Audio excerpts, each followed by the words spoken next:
متابعين قناة ميث ايتم من كل حتة، منورنا.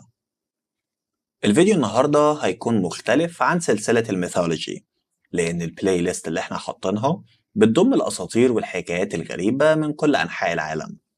وهنبدأ النهاردة في أول حلقة في القصص الغريبة، واللي هتاخدنا لحتت مرعبة، حتت محدش فينا بيحب يتكلم عنها، بس كلنا ما بنقاومش نعرف عنها أكتر. لو انت واحد من اللي بيحبوا يسمعوا قصص تخليك تفكر مرتين قبل ما تنام، يبقى ركز معايا عشان اللي جاي هيحبس أنفاسك.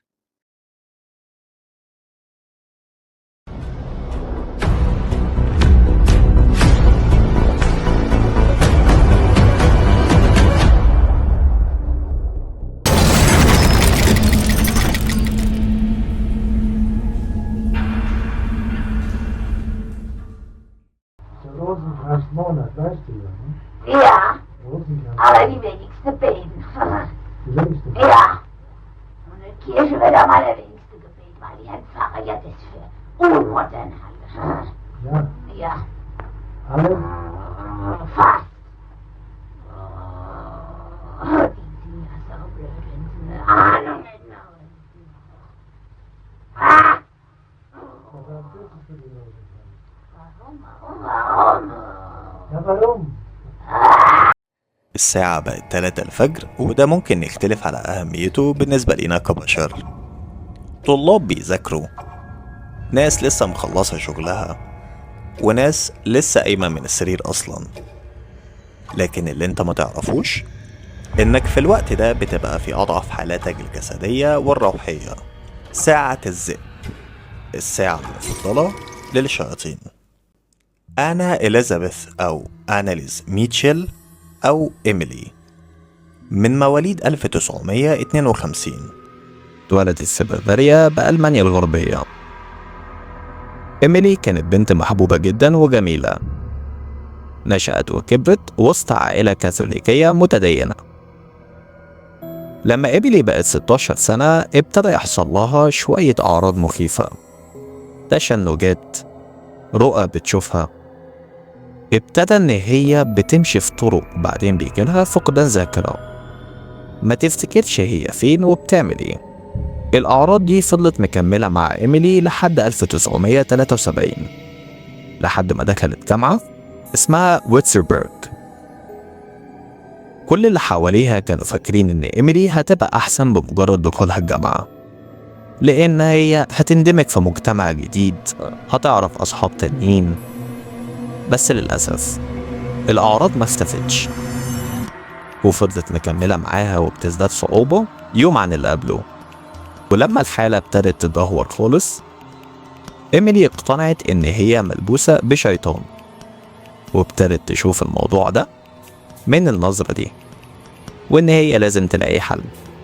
من ساعة ما الاقتناع ده ابتدى ينتشر في دماغها، والدنيا قامت ما عادتش. فضلت بتشوف شياطين قدامها، وبتسمع أصوات بتقول لها: انتي ملعونة، هتتعفني في الجحيم، ربك مش هينقذك، ربك لعنك. مش أظرف أعراض ممكن تعيش فيها، مش كده؟ بس إيميلي ما سكتتش. إيميلي كانت بتروح الكنيسة دايما وتطلب مساعدة وتصلي للخلاص، وكانت بتطلب منهم إن هم يبعتوا معاها كاهن يعمل لها جلسة استخراج أرواح أو exorcism. بس ده للأسف ما كانش بيتوافق عليه. أولا لأن الكنيسة كانت رافضة إن هي تمنح الإذن ده بنفسها من غير إذن البابا. ثانيا عشان حالة إيميلي ابتدت تدخل في صرع مزمن، والكنيسة كانت دايما بتنصحها إن هي تتابع مع دكتور مخ وأعصاب أو دكاترة نفسيين، خصوصا إن إيميلي اتشخصت باكتئاب قبل كده. وساعتها بس كل حاجة اسودت في عيون إيميلي. انطلاقا من مبدأ إنها ملبوسة اللي هي اقتنعت بيه، ابتدت تعمل تصرفات غريبة وغير منطقية بالمرة. تقطع هدومها عن جسمها، تعمل أكتر من 400 سكوات في أوضتها، وده مجهود جبار بالمناسبة. وكانت بتاكل العناكب والفحم، وبتشرب من بولها. أخيرا بعد مجهود كبير، والدتها لقت لها راهب يقدر يساعدها، الأب إرنست ألت، اللي آمن هو كمان إن حالة إيميلي لا يمكن تكون حالة نفسية، وإنها فعلا ملبوسة، فكان الموضوع صعب على كل الأطراف. إيميلي كتبت للراهب إرنست في مرة: أنا ولا حاجة، كل شيء أنا فيه كان طمع وغرور، المفروض أعمل إيه عشان أطور من نفسي؟ أنت فعلا بتصلي لي؟ ومرة تانية: أنا ما عنديش مانع أتعذب في سبيل إن غيري يبقى سعيد، بس اللي بيحصل ده مهين وبشع.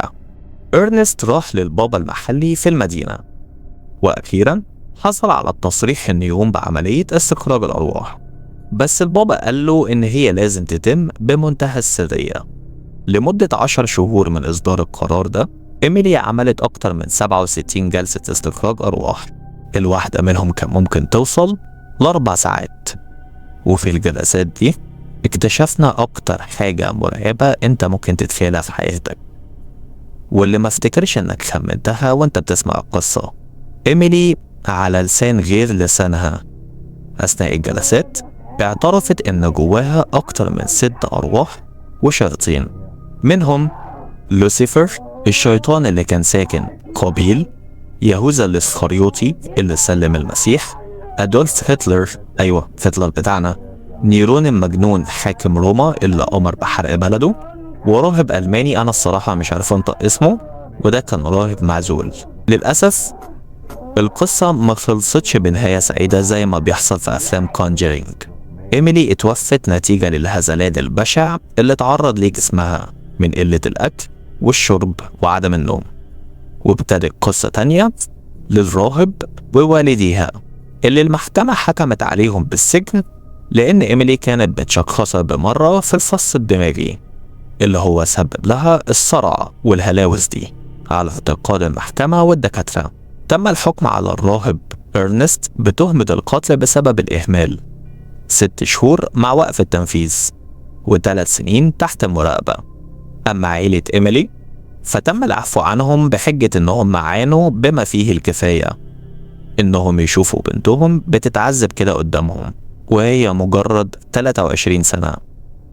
هسيبكم مع جزء من الريكوردات الحقيقية لإيميلي روز، وقولوا لي يا ترى فعلا الصوت اللي طالع منها ده صوتها هي، ولا ده ممكن يكون بتأثير المرض الدماغي اللي عندها، ولا هل فعلا الكاهن إرنست كان بيراعي ربنا في البنت؟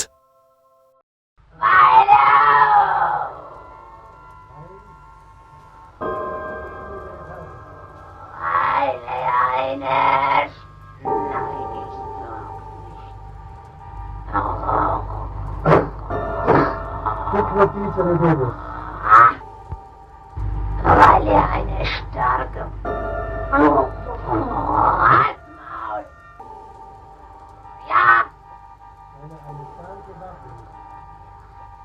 Gegen Satan ja, und alle Dämonen. ja, gegen uns.